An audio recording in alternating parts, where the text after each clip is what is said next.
আবারও চলে আসলাম দূরতলা ছাদে, কলম করা শেষ।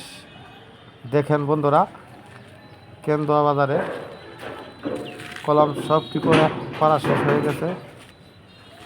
এখন দোতলা ছানাই শুরু করবো 2-1 মধ্যে ইনশাল্লাহ। বন্ধুরা সাথে থাকবেন। দেখেন কলম সব করা শেষ, সবটি কলম করা শেষ। ছাদও বিশাল বড়, 3000 স্কোয়ার ছাদ, অনেক বড় ছাদ। এখন আজকের থেকে স্যান্ডারিং শুরু করব, তাই ছাদের উপরে এসে বললাম তাই একটা ভিডিও বানাই কলমের। পরবর্তী আবার স্যান্ডারিং করা বাদে ভিডিও বানাবো, আবার ভীম বান্ধার সময় একটা ভিডিও বানাবো। পাশে থাকবেন বন্ধুরা।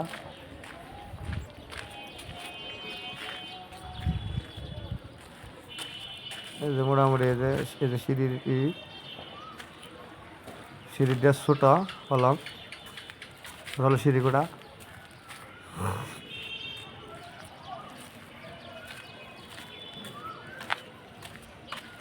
কলম শেষ, কলম